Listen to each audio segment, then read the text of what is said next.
Ayan, kumusta po mga kaibigan at welcome back sa Rapido TV. At grabe na po ito mga kaibigan ang ating mga natuklasan sa nangyayari po dyan sa SBSI o ito nga ang tinatawag na kulto sa Surigao del Norte mga kaibigan. Ang mga dinideny ni Senyor Aguila nung Senate hearing ay naglabasa na po ang mga actual video mga kaibigan. At ito nga ay mapanood po natin ang isang actual video sa mga pang-abuso po niya na sobra po mga kaibigan sa ating mga minor de edad, no, na hindi po katanggap-tanggap at bilang isa pong normal na tao ay hindi mo kayang gawin sa mga minor de edad ito mga kaibigan. Kaya wag na po natin patagalin pa at panoorin po natin ang video na ito para malaman po natin lahat at sama-sama po natin na bigyan ng ating mga public opinion.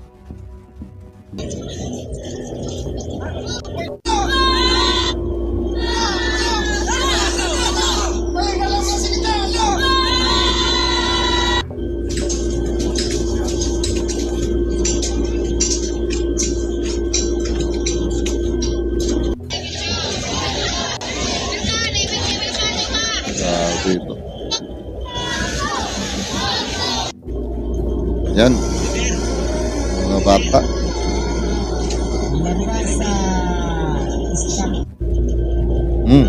Ito yung kasalan, no?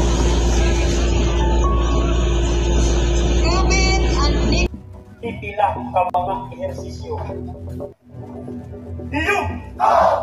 Diyog! Diyog! Payong dalang mula sa... Yan, no? Mga bata.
Dito.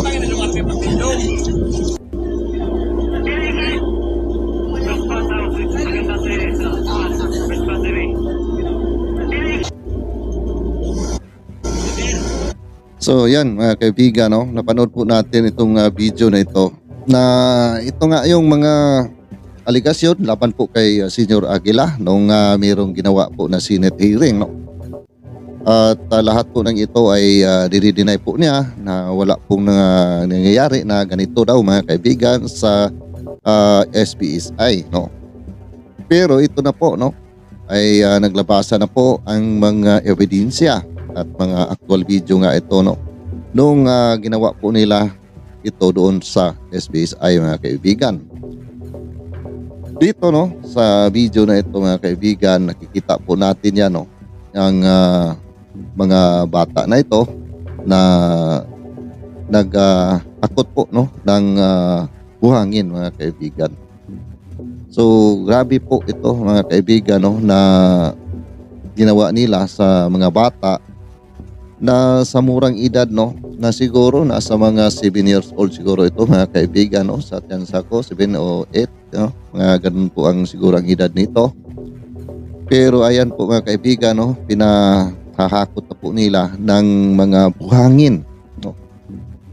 Hindi po normal na tao ang gagawa po dito mga kaibigan. Para sa akin po, no, kung mayroon ka pong matinong pag-iisip at nakikita mo yung mga bata na katulad dito, hindi mo po sila uutusan na maghahakot po ng buhangin. Mabigat po yan mga kaibigan. Pagpapala pa lang po ay mahirap po yan. Diba mga kaibigan? Pero ginawa po nila dyan po no, sa SBSI. Na ito nga ang sinasabi nung isang bata din po no, na nag-witness doon sa Senate hearing na ganito po ang pinagagawa sa kanila, pinaghahakot sila ng buhangin. Pero which is ay dininay po ito ni Senior Aguila no. Kahit na balikan po natin yung Senate hearing no.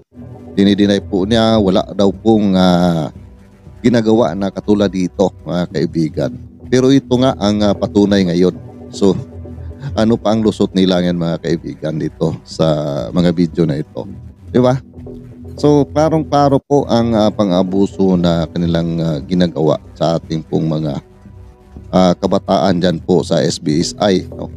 Na imbis na sa mga murang edad na ito ay mag-aaral po sila or kung may free time po sila pwede po nilang i-enjoy ang kanila pong kabataan no? Maglalaro kasama ang mga kababata po mga kaibigan. Pero dito po ay napilitan po sila na sa murang edad ay magtrabaho na, magparat ng buto mga kaibigan.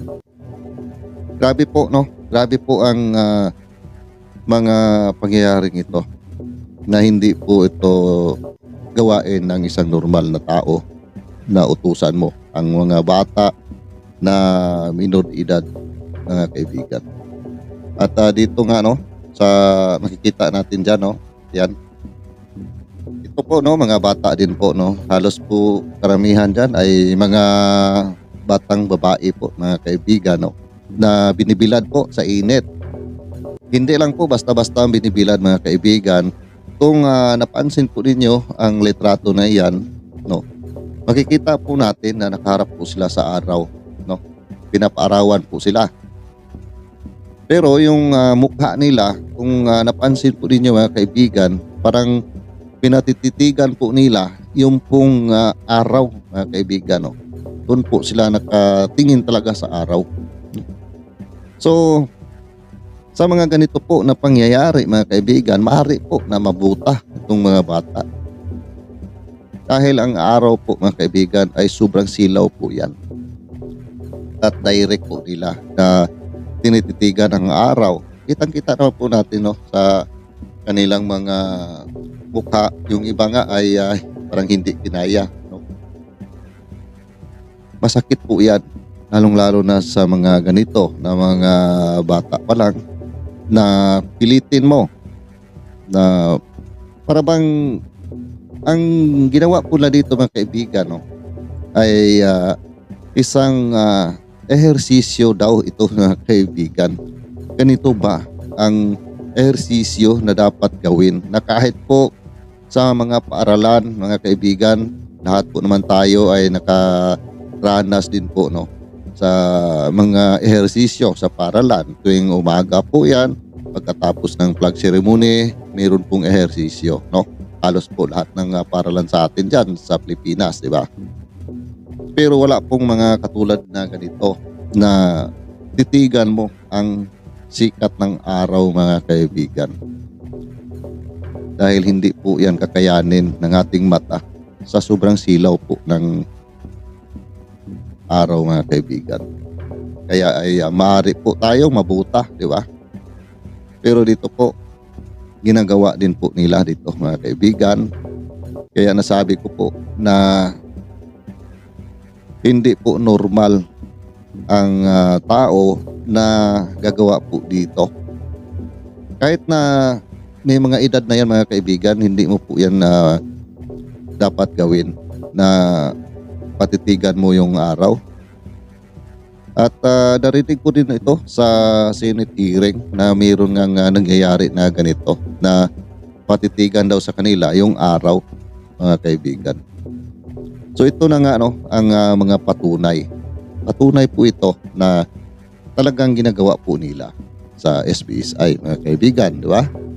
So ito ang mga bata no, na nakikita din po natin na nagsasaking po sila, no, ng mga buhangin. At sila po mismo ang naghakot po dyan, mga kaibigan. Dinadala po nila sa kabilang side po dito. Tinatambak po nila yan, mga kaibigan. No? Yan din po ay sakit po ang araw dyan, mga kaibigan. No? Ayan, no? Kasi kitang-kita naman po natin ang silaw po ng araw na talagang masakit na po yan, mga kaibigan. No? Pero napilitan po ang mga bata, no, na gagawin po nila yan dahil siguro sa yung mga magulang nga mismo ay hindi din po nila pwedeng pigilan si Senyor Aguila kung ano man po ang iutos sa kanila pong mga anak. So talagang sa SBSI, mga kaibigan, ang lahat po na nagkontrola ay si Senyor Aguila, itong sila si Mamerto Galanida, si Karen, at itong si Janjan, mga kaibigan. No? Sila po ang nagkontrola dyan. At yung mga tao na naninirahan dyan, lahat po yan ay susunod kung ano po ang iuutos. Na kahit mismong mga anak mo ay ang mag-uutos po dyan ay si Senyor Aguila. Hindi ka po pwede mag-utos dyan. Dahil ay kung iutusan mo yan na palabasin mo, papuntahin mo sa ibaba or palaruin mo, paghanapin po yan ni Senyor Aguila. Diba? So, ang lahat po dyan ay si Senyor Aguila ang dapat hintayin kung ano po ang kanyang order, mga kaibigan, sa nasabi po, no, na organisasyon na yan na SBSI o ito nga tinatawag na kulto, no? Sa madaling salita po ay tinatawag po siyang kulto. Dati po ay ang samahan po ng SBSI maganda raw po, mga kaibigan, nung hinahawakan pa nga nung talagang founder po na Mr. and Mrs. Ahok. No? Pero nung simula na pinasok na po nila ni Mamerto Galanida at ito nga si Senyor Aguila, ginawa po nila na leader, no? Siya po ang naging leader diyan po sa SBSI, pero kinukontrol din po siya nito po nila ni Mamerto Galanida. Pero kahit pa man na ganoon po ang nangyayari na kinukontrola po siya nito pong mga advisor po niya, mga kaibigan, meron pa rin po siyang dapat sagutin sa batas dahil bakit po ay pumapayag po siya na mangyayari po yan dyan sa SBSI, no? Sa mga miyembro. Pero ang pinagtaka ko lang dito, mga kaibigan, na kahit na sobra po ang pagpapahirap ng mga miyembro sa SBSI, pero hanggang ngayon po marami pa din po ang mga sumusuporta nito pong si Senyor Aguila. At pinagtanggol pa rin po nila, sinasabi na mabait daw, wala daw ginagawa na pang-aabuso. Ano ba ang ibig sabihin dito, mga kaibigan? Sa mga ganito po, di ba? Kitang-kita po naman natin na ito pong ginagawa na ito ay pang-aabuso po ito. Hindi po ito normal na gawain ng normal na tao. Di ba? Kahit na anak po natin, hindi po natin inuutusan na ganyan po, mga kaibigan. Iwan ko lang pero para sa akin po, hindi pa po ako nakakita ng magulang na ang anak nila na katulad po ng edad nito ay inuutusan po na maghahakot ng buhangin, mga kaibigan. Wala pa po ako nakikita. Iwan ko lang kung doon po sa mga talagang liblib na lugar, yung mga nasa bundok na. Kasi alam po naman natin na meron din po mga tao na mga naghihirap at yung mga siguro mga anak ay hindi na nakapag-aral at napilitan na po, no, na sa murang edad ay sumasama na po sa magulang at tumutulong na po sa mga ginagawa po sa bundok, mga kaibigan. Pero iba naman po siguro ang mga ginagawa po doon. Hindi po katulad dito, mabibigat po ito, mga kaibigan. Buhangin po yan na sinasaking po nila at papasanin mo yan. Di ba? Mabigat po yan, mga kaibigan. So dito po ay ano pa kaya ang sasabihin nila ni Senyor Aguila. Baka sasabihin naman po nila na ang mga video na ito ay walang katotohanan at edited lamang. Imposible naman po na edited po ito mga kaibigan. Ayan o. Klarong-klaro po yan, di ba? Yung kanila pong mga uniform. Ito po ay talagang SBSI po yan mga kaibigan. Di ba? Sa video nga kanina nakita natin, di ba? Mayroon pang flag, no? At yung boses nung nagsisigaw ay parang boses nga yon ni Senyor Aguila mga kaibigan, no? Kung atin pong natandaan yung boses po niya. So paano po niya yan i-deny at sasabihin niya na edited lang? Hindi po yan edited. Talagang totoo pong video na kaibigan na atin pong pinanood na galing po mismo sa kanila. Kasi base na rin po kay Ma'am Dayan Dantes, meron din po ito silang parang YouTube channel ba yon mga kaibigan? No? Hindi ko po siya nakikita. No? At doon daw, naka-upload ang mga video na ito. At doon nga ay nakuha no? ang mga videos na ito na actual video ng kanilang mga pinagagawa doon po sa SBSI. So talagang wala po silang tamang pag-iisip mga kaibigan. Alam po nila ang kanilang ginagawa na maaari po na ma-question kung ito po ay mapanood, di ba? Dahil sa mga minor de edad po yan, di ba? Pero bakit po nila ina-upload? So, ewan ko kung ano po ang nasa kanilang mga isipan mga kaibigan, no? Baka ay nais din po nila na kumita at pinagkikitaan nila itong mga video na kanilang nakuha doon po sa kanilang ginagawa po na pang-aabuso sa mga miyembro ng SBSI. I don't think so lang mga kaibigan, no? Kung ganun po ang kanilang mga nasa isip. Pero nasa kanila na po yan mga kaibigan. Basta ang sa akin lang po dito ay ito na po ang patunay na lahat po nung mga aligasyon nung mga nagreklamo nga doon sa Senate hearing ay totoo po. Dahil mayroon po mga video, di ba? Dinideny po nila. So titingnan po natin mga kaibigan ngayon ngang iwan ko kung kailan ulit yung kanilang Senate hearing, no? Parang mayroon pa po mga kaibigan, parang November 7 ata yun.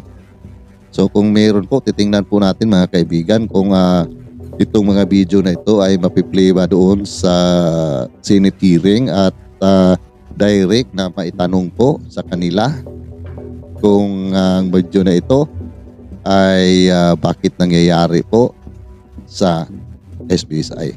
So sana po no ay lalabas po ito sa Senate hearing no na gagawin po no sa parang November 7 po mga kaibigan. So abangan lang po natin na mga kaibigan para doon po natin makikita kung madidinay pa ba nila ito. At kung i-deny po nila, ano ang palusot po nila dito? Imposible naman po na i-deny po nila ito mga kaibigan na klarong-klaro po naman yan.